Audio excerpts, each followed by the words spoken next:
So recently, Hearthstone revealed its newest feature, pets, and there was quite a bit of uproar about it in the community. And it wasn't just because of the pet itself, no, it was because of its price tag, because it costs a whopping $158. We're gonna be rich! Now, how did it get so far? How did cosmetics get so expensive in Hearthstone? That's what I want to be finding out today. So we'll be going all the way back to 2014 and look how cosmetics evolved over time. Now, if you want to see more of these kind of videos, make sure to subscribe. So let's go back and see what was there in 2014. And back in 2014, yeah, there wasn't really a whole lot you could do. There was a shop, but all you could buy was packs. And yeah, there weren't a lot of cosmetics. There were pretty much only golden version of cards, that was it. You could craft them or get them in packs. And there were golden versions of hero skins, which you would get if you hit 500 wins with a certain class. And there was one sort of different hero skin you could get, which was Lord Jaraxxus. If you played it, your hero changed, but yeah, that was about it. No hero skins back in 2014. Also, we had card packs back then, but usually they were completely free, and most of them you got just from playing a few games in a month. And we also just had a regular coin, and the coin couldn't be changed. Now that all changed in 2015 when the first skins were added to Hearthstone. We had 3 new skins back then, and those were added, and you could get them for $10 each. And that was it, just a skin, no packs or something extra. And the next few years there obviously were more skins. Some of them were free to obtain, but most of them were paid, of course. But all of them stayed around the $10 price tag. And some of them you could even buy nowadays with gold in your collection. So yeah, that stayed that way for a while. But surprisingly, that was it for a couple of years. It took 5 years to actually get more cosmetics in Hearthstone, believe it or not. But yeah, when 2020 hit, it finally started changing. First of all, with the infamous Battle Pass or rewards track that got added late 2020 with the Dark Moon Fair. Now, there was quite a bit of controversy around that Battle Pass to begin with. Basically made the economy worse for players, and yeah, people obviously weren't happy about that. And the rewards path itself feels pretty cool, working through it and all that. It's just the problem is the rewards path is full of garbage. Like, it's just not filled with enough. So eventually that got changed though, and I think people nowadays are kind of fine with the rewards track. But that rewards track was really the start of an increase in cosmetics in Hearthstone. First of all, the free rewards track got you some free skins, so that's great. So it's still here. If you complete the rewards track for an expansion, you get to choose between a bunch of skins. And for each 200 levels overall, you get to pick another skin as well that got added a year later. So yeah, nice, you get those free skins. But most of the cosmetics obviously paid, and they were on the paid rewards track. And that you could buy for $20, and you get a variety of skins, bonus XP, and you even got the first cosmetic coins. Also, there were cosmetic coins you could obtain by getting all the cards from a certain expansion. And in the end, I think you can obtain most coins for free, and they were never really monetized separately. They were just added as a little bit of a bonus to the rewards track. Now, that is 2020, and in 2021, it again ramped up. First of all, we got diamond cards in Forged in the Barrens, and these were legendaries that were animated, and they could even move out of the frame of the card. And these were pretty pricey, I'd say. They cost about $25 each. So usually you had to buy them in bundles, making them even more expensive. Also, they added the first cosmetics to Battlegrounds with things like bartenders, boards, and skins. Although Battlegrounds was monetized kind of before with the Battlegrounds perks, this was really the first time you could actually buy separate cosmetics. Now then we get to 2022, and 2022 was a big year for Hearthstone cosmetics. First of all, Runstones got added to the game. And well, yeah, generally those in-game currencies in a lot of games, they're not very consumer friendly. Usually there's like bundles with discounts. It can kind of hide how expensive things are, but with Runestones actually $5 give you 500 runestones, and you could buy exact amounts of runestones for anything you wanted in standard.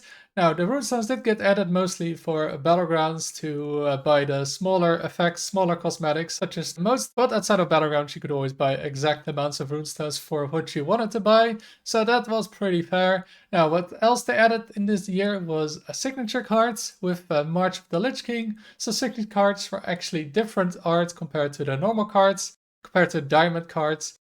And yeah, they weren't very well received at the start. People didn't really like the art style of the signature cards, but fortunately Blizzard fixed that quickly. And with the next set, Festival of Legends, they made some amazing signature cards, and they never really stopped doing that. Also, compared to diamond cards, the signature cards can be any rarity from common to legendary, and also you can just get signature cards in packs. Initially, you could get all of the signatures in packs, but lately I think they've added some signatures that you can only get through the shop. And generally, I think like a signature legendary costs about $25, and that is for a random legendary. If you're looking for a specific legendary, it can cost up to $50. While other rarities have a lower price. Now, not only did they add a signature card with March of the Lich King, they also added legendary skins, which were animated skins. Now, these had special animations for things like attacking, casting, or taking damage. And these skins were a bit pricier than the usual skins. They're about $25 each. And the reception initially was kind of mixed. While some liked these skins, others found that it didn't feel like it belonged in Hearthstone. While 2022 was a big year for cosmetics, 2023 didn't really add anything other than just ramping up the amount of skins and different cards you could buy. The one thing they did though in this year was change the shop because yeah, there were just way too many different cards, adventures, and bundles to buy. So they made the shop a lot better and a lot more organized. Now in 2024 though, they did add a bunch of stuff again. First of all, we got the diamond skins. And now, yeah, the diamond skins, I had to look it up, but they were a little bit different from the legendary skins. They're supposed to be a tier below legendary skins. But I feel like they've just taken the place of the old legendary skins with a different border, and then the new legendary skins they've made better, such as Cthulhu, where even the portrait goes out of the border. Now, those weren't the only extra skins they added that year. They also added the mythic skins in 2024, starting with Ragnaros. And now these skins, they were pretty pricey at the $60 each. But they were also the first skins that you could play in the multiple classes. Now these mythic skins changed even more than the diamond or legendary skins did. They also changed your board, had special entrance animations, defeat animations, the win animations. So basically everything that could change gets changed. And these skins still remain the most expensive skins you can buy. Now later on they also added different Ragnaros skins to the game, where one is Felfire Ragnaros that you could play in Demon Hunter and Warlock, and people have already joked about every class getting a Ragnaros skin, because why not? And then we get to 2025 and we get our first completely new cosmetic, which is the pets. These take up a corner of the board. They have special animations for your emotes, and you can also interact with them. And on top of that, it adds another new cosmetic to the game. When the game is finished, you get a special end screen. And like I said in the beginning, the pets were not very well received. Like the reaction to the pets itself was kind of mixed.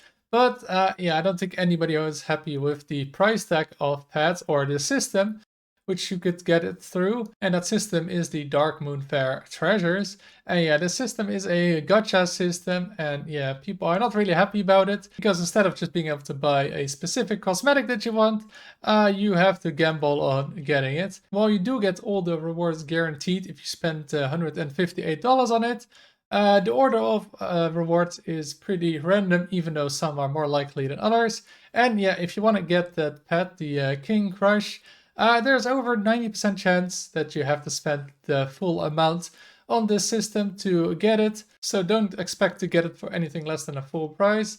And well, you do need to spend full price. You do get some other cosmetics on the way there, but you might not have wanted those cosmetics, and that just makes that King Krush even more expensive. Also, while I said earlier that Runstones were kind of a fair system, yeah, and that's not the case here with King Krush, because there is no way you can actually buy $158 worth of Runestones. You have to spend $160 on it to get the pet, and then you're left with 200 Runestones that, yeah, there's nothing you can spend it on in standard Hearthstone. And that is the history of cosmetics in Hearthstone. Do you think we'll get even pricier cosmetics at some point? Let me know in the comments. If you enjoyed the video, make sure to like and subscribe. It would really help me out a lot. Thank you for watching, and until next time.